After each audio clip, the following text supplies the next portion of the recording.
你知道巴南别闹了原作是咋完结的吗？首先该作其实是由 YA 老师于2013年开始在成为小说家吧网站上连载的网络小说。2017年该作网络版正式完结，当时的网络版共出了163话。该作于2014年被角川集团看中以后，由角川旗下的 Media Factory 代理出版了文库版，至2023年该作已经发行了28卷单行本。我们2020年看的12集 TV 动画版实际翻拍了文库版小说的前5卷的内容，大致对应关系如视频所示。不过文库版第23卷开始就是网络版没有的内容了。不过因为故事有点长，我这里就长话短说了，总结一下，以网络版为主，文库版为辅。所以说在动画之后，小说里又大致发生了哪些内容？总结不一，还望喜欢该作的各位点赞3连支持一下。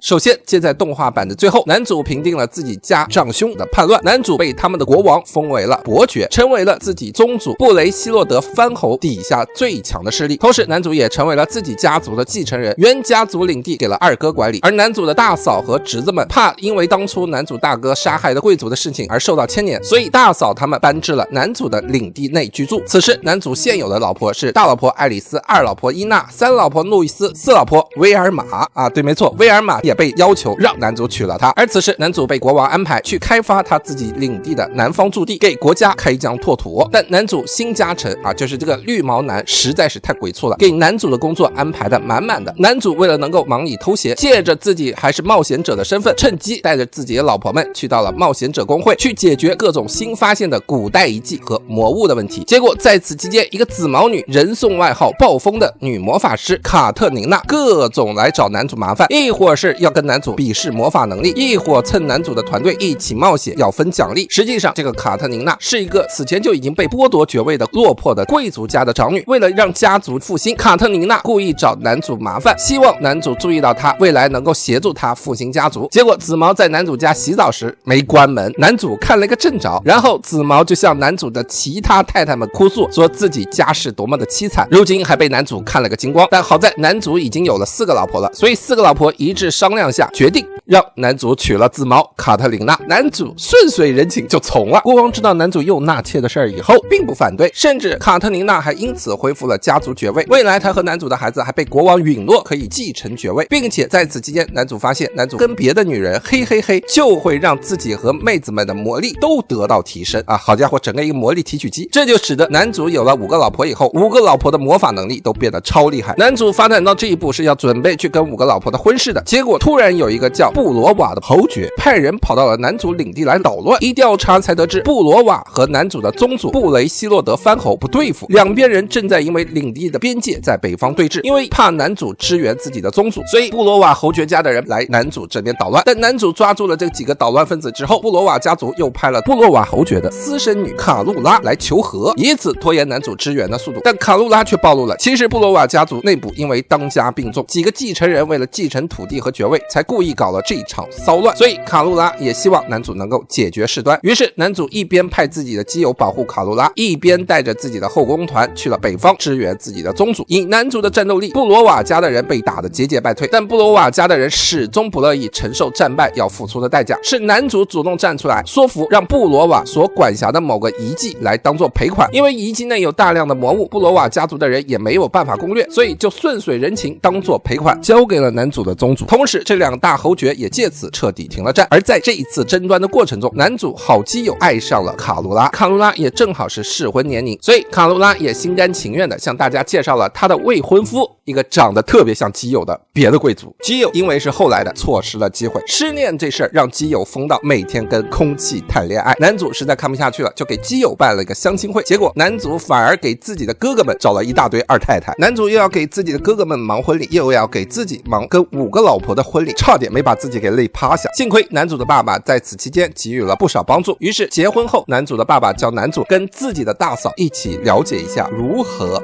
滚床单。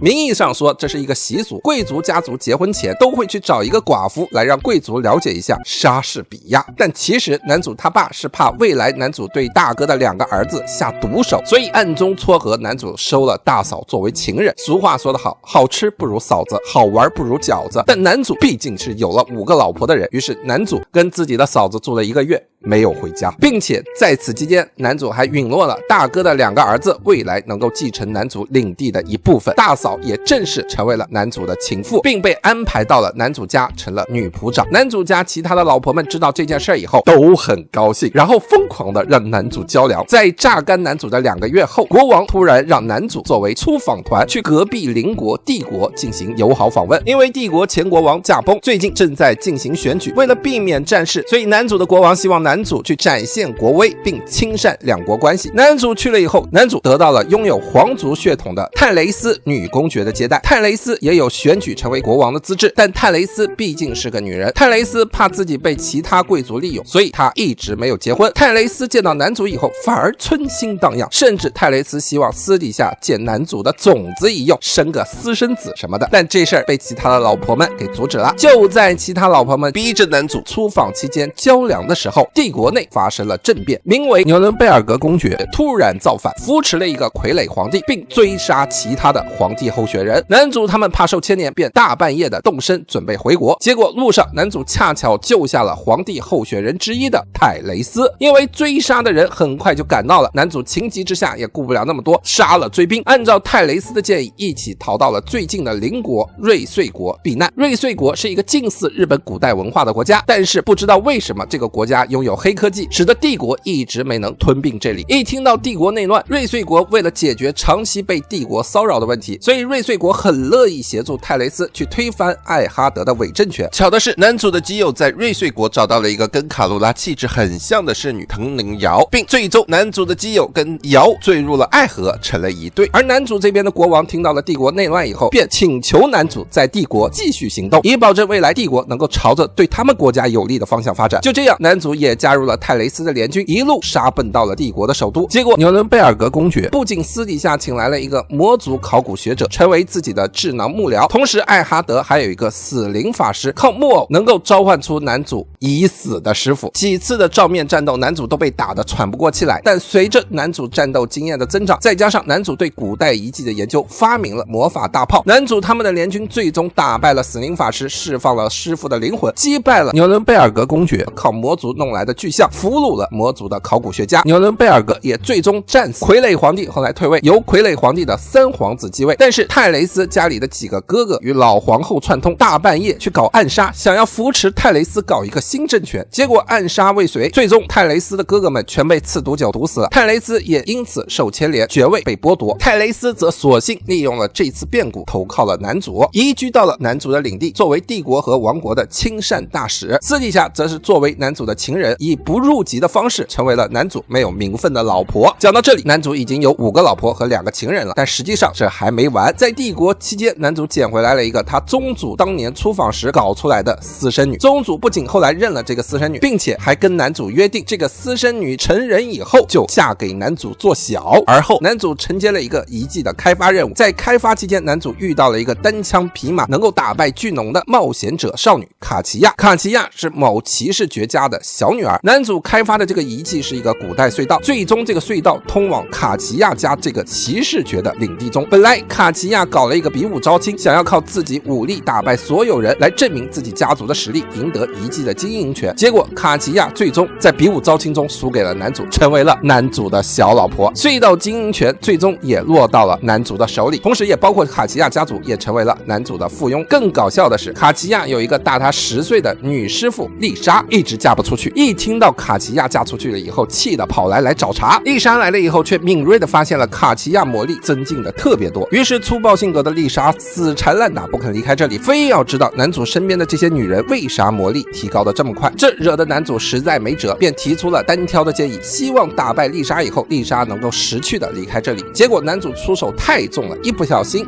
把丽莎的衣服全烧光了。而丽莎只有穿的特别骚的时候，性格才会变得粗暴。衣服一没以后，性格秒变成社交恐惧症的本性。最后在男主的老婆们的撮合之下，男主竟然收了丽莎，成了年龄最大的小老婆。这么一算啊，男主现在已经有了7个老婆、2个情人和1个未婚妻。但这还没完，男主后来除了大嫂和未婚妻以外，其他8个老婆全怀孕了。为了照顾老婆，男主暂时没有当冒险者去冒险，选择了跑去教书。结果果教书期间，男主收了3个特别有才能的女徒弟，结果因为跟这3个徒弟走得太近了，导致这3个女徒弟后来也是非男主不嫁。男主虽然一再推脱，但考虑到他们未来的名声问题，故事的后来这3个女徒弟15岁的时候都嫁给了男主。后来王国空中探险队发现了魔族的领地，并且在王国脑抽的贵族先动手的情况之下，造成了外交事故。男主为了帮国王摆平外交问题，参与了外交团去了魔族领地来解决争端。魔族虽然是一个民主制的国家，但魔王的现任当家作为平民，依旧想要在政治上有所作为，所以现任的10岁的女魔王主动接近了男主，并跟男主一起探讨研发农业相关的事物。虽然眼下这个魔王才10岁，但未来她也会嫁给男主。再后来，王国探险队往南发现了类似日本战国时期的岛国，男主作为出访大使，坐着空艇去了这个岛国，结果这个岛国正经历着类似日本战国时期的状态。在男主能力的碾压之下，岛国很快的被男主统一了，并最终为了维护岛国的稳定，岛国的3大家族的3个女儿也嫁给了男主。这几个啦3+3对吧？其实织田信长、上杉谦信、武田信玄同名的3个妹子，其实在被男主打败之后也要嫁给男主，是男主受不了这3个妹子的性格，所以强行没收这3个妹子送给了别人。但其实还有2个5岁的妹子，一个是伊达家继承人藤子，一个是身处魔物岛族群族长的小女儿露露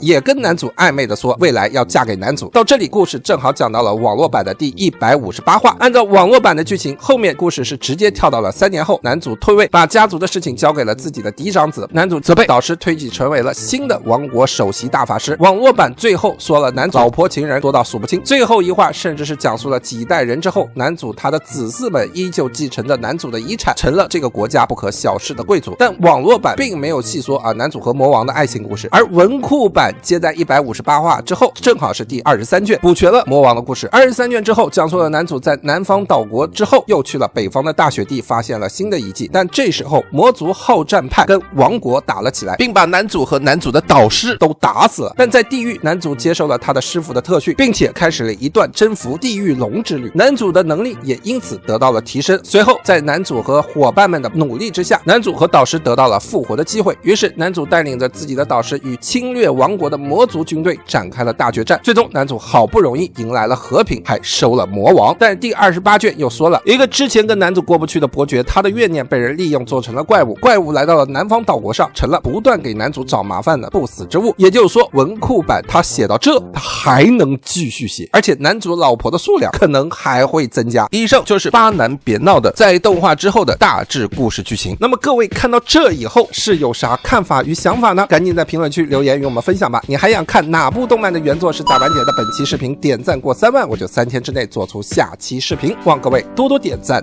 多多支持。